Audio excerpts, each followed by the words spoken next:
Mi esposo fue arrestado mientras yo doblaba la ropa, y ahí comenzó mi pesadilla. Nunca imaginé que mi vida se rompería en dos mientras separaba calcetines en el sofá. Lo recuerdo con una claridad enfermiza. La lavadora seguía girando, mis hijos reían en el patio trasero, y yo pensaba en qué cocinar para la cena. En mi mundo, las tragedias llegaban desde afuera, desde la televisión o los noticieros que veía a medias con una taza de café en la mano. Jamás pensé que una llamada iba a convertir mi casa en un campo minado. ¿Señora Astorwell? Llamamos del departamento de policía del condado de Crestwick. Su esposo, Whitaker, ha sido detenido. Necesitamos que venga. Mi primera reacción fue pensar en un accidente de tráfico. Mi esposo viajaba constantemente por trabajo. Eso me decía. Su empresa se encargaba de distribución técnica especializada. Nunca entendí del todo qué significaba, pero tampoco me preocupé. Él decía que era aburrido, contratos, almacenes, piezas electrónicas. A veces estaba fuera 2 o 3 días seguidos, regresaba con una barba descuidada y olor a gasolina. Se duchaba, abrazaba a los niños, me besaba la frente como si estuviéramos en una novela de los años 50 y luego dormía 12 horas corridas. ¿Está bien?, fue lo primero que pregunté. Sí, físicamente sí. Pero está bajo custodia. Cuando llegué a la estación, me hicieron esperar más de 1 hora. Me senté en una silla de metal, con las piernas temblando y el teléfono en la mano. Había dejado a los niños con la vecina, la señora Killington, una mujer mayor que amaba a mis hijos como si fueran nietos prestados. Le dije que se trataba de un problema de trabajo de Whitaker. No sabía qué decirle en realidad. Finalmente me hicieron pasar. Y ahí estaba él, detrás de un vidrio, esposado, con el rostro más serio que le había visto en la vida. Me acerqué al auricular con manos heladas. ¿Qué está pasando?, le pregunté. Whitaker tragó saliva, bajó la mirada, y luego dijo, me arrestaron por posesión. Pero es la primera vez, te lo juro, fue un error, estaba en el lugar equivocado. Mi corazón se aferró a esa frase con desesperación. La primera vez.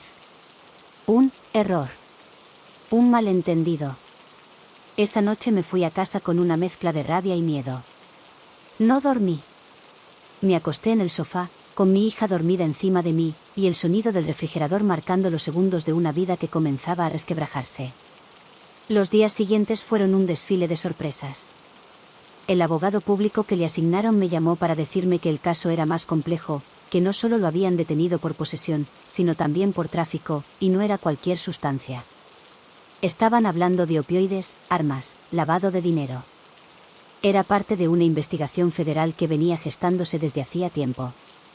¿Federal?, repetí, sin entender. El señor Astorwell figura en múltiples reportes de inteligencia. Tenemos registros que lo colocan en más de 7 estados durante los últimos 4 años. Esto va más allá de un simple arresto, es una red. Esa palabra me caló los huesos, red. Esa noche me senté con mis hijos, que no entendían por qué papá no había vuelto. Mi hijo, Ellington, de 8 años, me preguntó si su papá había tenido un accidente. No, cariño, le dije, con la voz temblorosa. Papá está resolviendo un problema muy grande. Pero está bien. Mi hija, Mavis, de 6, solo me miró y preguntó, ¿volverá para mi cumpleaños? No supe qué responder. Los días siguientes los pasé entre la casa, el teléfono y la desesperación.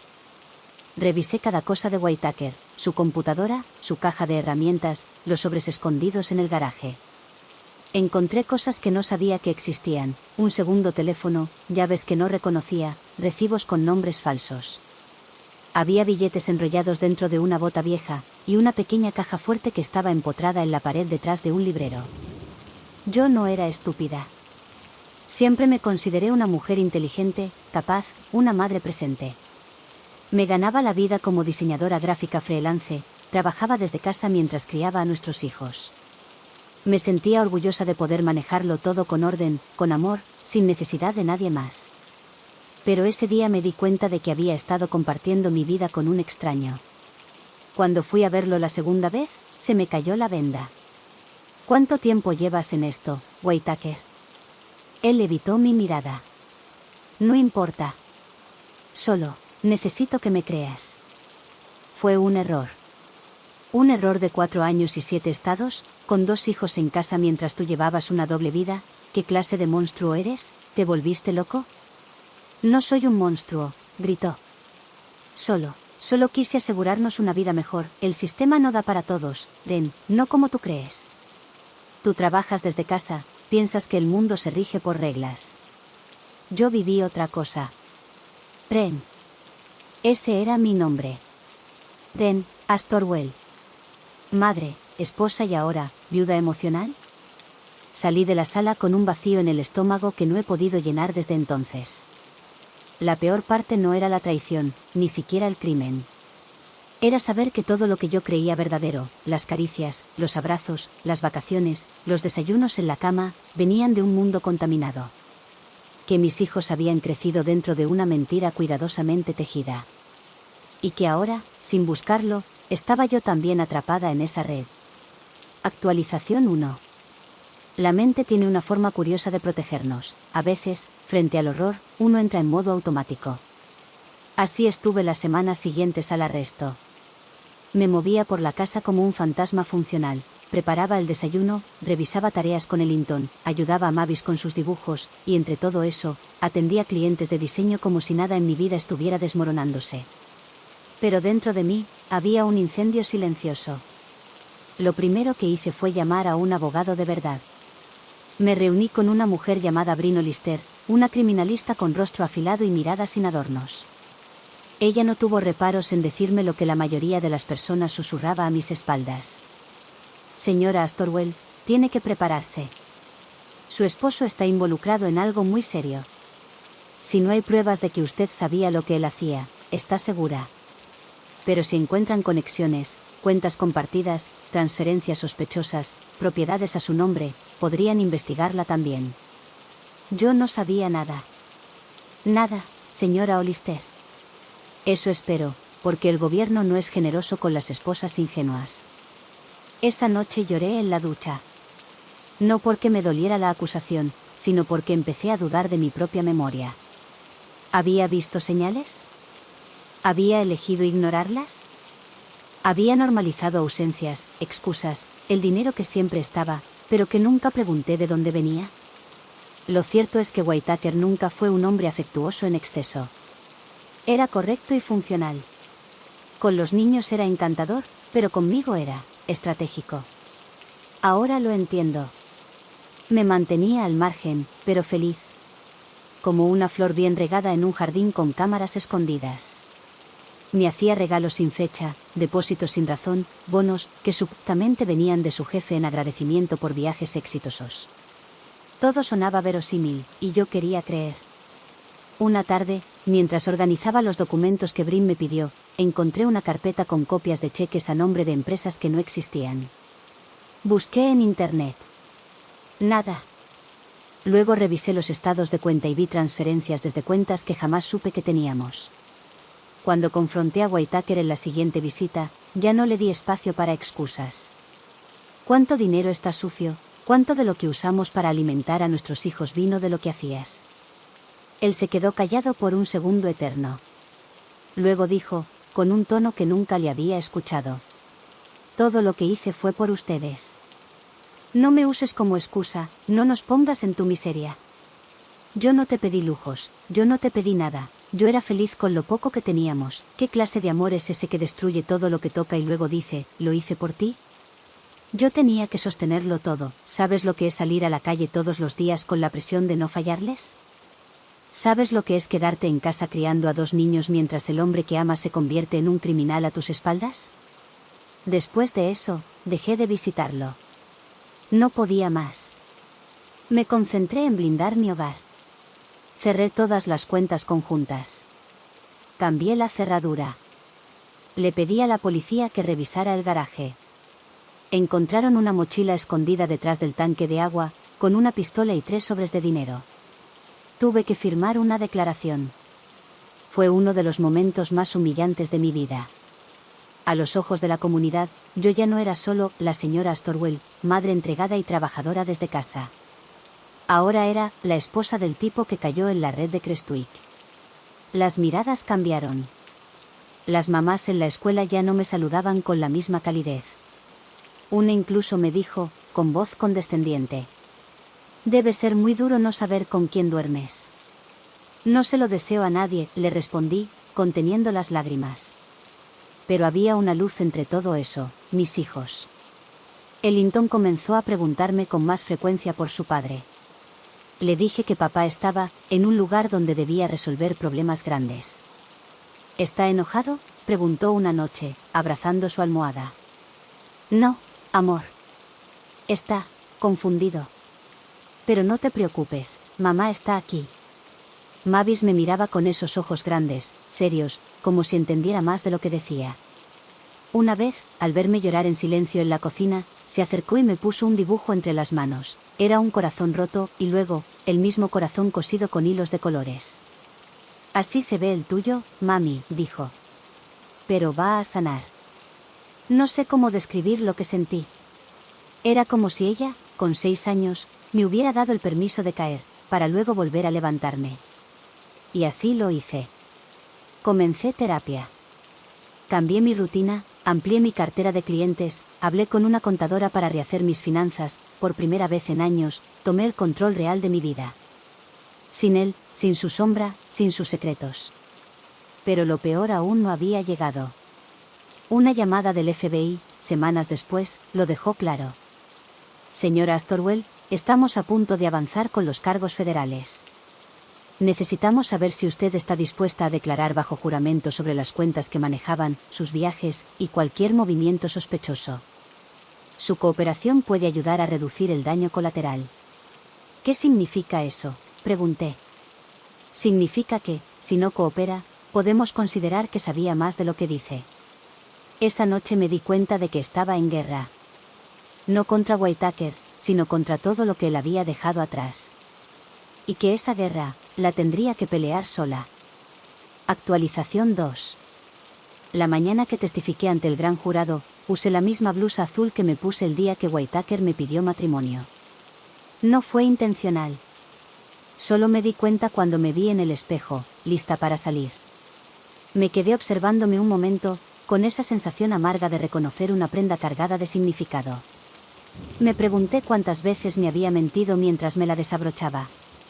Cuántas otras la había lavado yo, sin saber que era testigo silencioso de una doble vida. Esa mañana temblaba. No de miedo, sino de algo más profundo, traición interna. La voz que decía, «es lo correcto», se mezclaba con otra, más irracional, que susurraba, «aún es el padre de tus hijos». Pero yo sabía, muy dentro, que testificar no era venganza. Era autodefensa. Me senté frente a un grupo de extraños. Me ofrecieron agua, pero no tomé ni un sorbo. Me sudaban las manos y me ardían los ojos.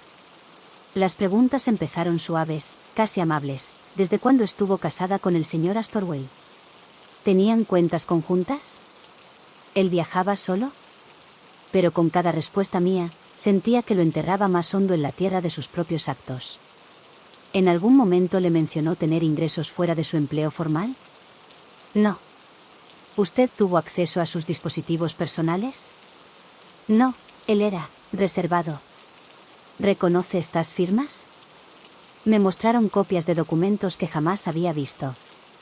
Firmas parecidas a la suya, pero falsificadas. No. No son mías. ¿Sabe si usted figura como responsable secundaria en estas transacciones? No lo sabía, hasta ahora. Cuando terminé, me dejaron salir por una puerta lateral. Me esperaban 2 agentes que me escoltaron con cortesía, como si el solo hecho de testificar me convirtiera en alguien vulnerable. Al volver a casa, me encerré en el baño, abracé la toalla más gruesa que encontré y grité hasta quedarme sin aire. Los días que siguieron fueron extraños. Me sentía culpable y aliviada al mismo tiempo. Mi terapeuta me dijo que era natural, que la disonancia moral es como un péndulo que oscila hasta encontrar equilibrio. Pero no había equilibrio en mi casa. Ni en mi rutina. Ni siquiera en mi corazón. Tiffany, una amiga de mi infancia que reapareció por esos días, me trajo café una tarde. Nos sentamos en el porche mientras los niños jugaban con tizas de colores en la acera. Me miró en silencio por un rato, luego dijo: ¿Tú sabías que Whitaker tenía esa oscuridad dentro? No, y eso es lo que más me duele. Lo que más duele, Ren, es ver que alguien a quien amaste, jamás existió. Tenía razón. Mi duelo no era por un esposo preso, era por una historia que nunca fue real. Unos días después, llegó una carta de Whitaker. La había escrito desde el Centro de Detención Federal. Reconocí su caligrafía apenas abrí el sobre. Dentro había 4 páginas, todas llenas, sin tachaduras, sin disculpas. Sé que me odias. Lo entiendo. Pero quiero que sepas que nada de lo que hice fue personal. Fui arrastrado por circunstancias, por decisiones de mierda, por miedo. Comenzó como una salida rápida, luego se volvió una red. Sí, fui cobarde. Pero también fui un hombre atrapado. No espero tu perdón. Solo quiero que mis hijos crezcan sin pensar que su padre fue un monstruo. Porque aunque fallé, los amé, los amo con todo mi corazón. No respondí. ¿Qué se contesta a eso? Un «gracias» por la confesión tardía. Un «te entiendo». No. Quemé la carta en el patio trasero. No como acto simbólico de cierre, esas cosas solo funcionan en películas, sino porque no quería que mis hijos la encontraran algún día y creyeran que las palabras pueden borrar las acciones. A partir de ese momento, decidí que no hablaría más de Whitaker en casa. No mentiría, pero tampoco contaría detalles. Mis hijos merecían conocerlo en sus propios términos, cuando fueran lo suficientemente mayores para procesar la complejidad de un ser humano roto. Ellington comenzó a notar que algo cambiaba. Mamá, ¿papá va a volver a casa algún día? No lo sé, cielo. ¿Está enojado con nosotros? No, jamás. Él tomó decisiones que lo alejaron. Pero eso no es tu culpa. ¿Y tú estás enojada con él? Lo pensé un segundo. Luego dije: estoy triste. Porque alguien a quien amábamos, nos mintió. Mavis, por su parte, ya no preguntaba. Solo dibujaba. Llenaba hojas con casas sin puertas, árboles con raíces expuestas, y siempre 3 figuras, una mujer de cabello largo y 2 niños a su lado. Nunca un hombre. Nunca un padre. Y entonces lo supe, ella ya estaba sanando. A su modo. Con el tiempo, comencé a ver mi casa con nuevos ojos. Pinté las paredes, vendí el coche de Whitaker, reorganicé las habitaciones, compré ropa nueva, empecé a salir con amigas.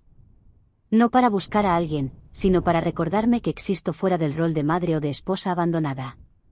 La noche que cumplí 35 años, Tiffany me llevó a cenar. Me senté frente a una copa de vino, en silencio, con la música de fondo sonando suave. Ella levantó su copa y dijo: brindo por ti. Porque te rompiste en 1000 pedazos y volviste a armarte, uno por uno. Sonreí. Todavía hay piezas que no sé dónde van, respondí. Y está bien. Lo importante es que no las tiraste. Y ahí, en ese restaurante pequeño de Crestwick, me permití volver a sentir algo que no sentía desde el día del arresto: paz. Frágil, breve, pero real. Actualización 3. Hace unas semanas llegó la notificación oficial: Whitaker Astorwell fue condenado a 38 años sin posibilidad de libertad condicional. Me llegó por correo certificado, acompañado de un sobre manila con información sobre el caso, el proceso y una carta final del abogado defensor, que nunca supe si fue un gesto de cortesía o solo un cierre administrativo. Leí la notificación sentada en la mesa de la cocina, con la luz del atardecer entrando por las cortinas. Mavis estaba en su cuarto armando una ciudad con bloques, y Ellington practicaba las canciones de su clase de música con una guitarra diminuta y desentonada. A veces pienso en cómo sus vidas seguirán, cómo formarán recuerdos más allá del hueco que dejó su padre. Como ese hueco, aunque nunca desaparezca, se llenará con cosas que yo aún no puedo prever. Cerré el sobre, lo guardé en una caja que tengo con documentos importantes, y no lloré. No porque no me doliera, sino porque ya no quedaban lágrimas que sirvieran de algo. Esa noche salí al jardín. Hacía frío, y me llevé una manta conmigo. Me senté en la hamaca que cuelga entre los 2 robles, donde a veces me recuesto a leer cuando los niños duermen. Miré el cielo, Las estrellas no parecían más lejanas de lo habitual, pero yo me sentía más cerca de mí que nunca. Escuché la puerta corrediza abrirse detrás de mí. Era Ellington. Mamá, ¿puedo sentarme contigo? Claro, mi amor. Se acurrucó a mi lado sin decir nada por unos minutos. Luego preguntó. Papá, ¿ya no va a volver nunca? No, cielo. ¿Va a estar en ese lugar para siempre? Sí. Hizo cosas muy malas. Cosas que tienen consecuencias. Él asintió y con algo de congoja, no preguntó más. ¿Podemos ser felices igual?, preguntó, casi en un susurro. Esa pregunta me rompió más que cualquier otra. Podemos. Vamos a ser felices de otra forma, distinta, pero nuestra. Te lo prometo. Pasaron los días y con ellos, una sensación nueva, el cierre. No como una puerta que se cierra con estruendo, sino como una brisa que empieza a soplar en otra dirección. Comencé a escribir un blog, bajo seudónimo, contando mi experiencia. No como una forma de exponer a Whitaker, sino como una carta abierta a otras mujeres, a cualquier persona, que haya amado a alguien que no era lo que parecía. Las respuestas me abrumaron. Correos, comentarios, mensajes directos. Historias diferentes, dolores similares. El dolor tiene múltiples formas, pero un mismo lenguaje. También retomé cosas que había dejado de lado, empecé a correr por las mañanas, a pintar con Mavis los fines de semana, a ir a clases de yoga. Rediseñé mi estudio en casa, y conseguí un nuevo contrato a largo plazo con una editorial digital. No es mucho, pero me da estabilidad. Y lo más importante, estoy criando a mis hijos con verdad. No les oculto lo que pasó. No les doy detalles innecesarios, pero tampoco dulcifico la realidad. Les enseño que las personas pueden fallar, que amar no siempre significa tolerar, y que el perdón, aunque es noble, no siempre es obligatorio. Una tarde, mientras preparaba la cena, Ellington me preguntó: ¿Tú perdonaste a papá? Me quedé inmóvil frente al horno. No del todo, le dije, con sinceridad. Pero me perdoné a mí. Por no haberlo visto antes. Por haber creído ciegamente. Por haber confiado sin preguntar. Eso fue lo más difícil. Él asintió. No parecía enojado. Solo, entendía. Como si las heridas en él también hubieran comenzado a cicatrizar. Whitaker sigue enviando cartas. Una al mes, sin falta.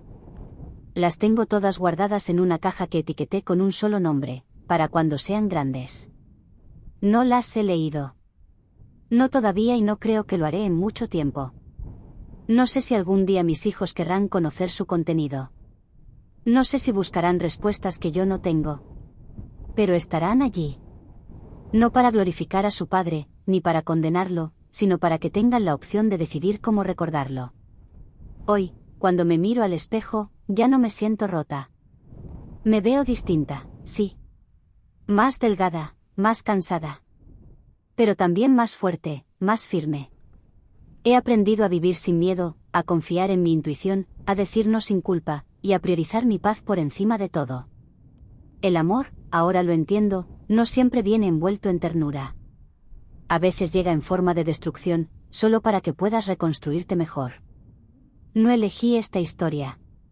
Pero elegí cómo contarla. Y sobre todo, elegí no quedarme atrapada en ella. En una rutina disfrazada de estabilidad, muchas veces se ocultan cosas que no tenemos idea. ¿Qué opinan ustedes de situaciones como esta? ¿Qué tan común es que suceda en sus países? Cuéntanos en los comentarios. También recuerda darle a like si te gustó y suscribirte para más historias. Gracias.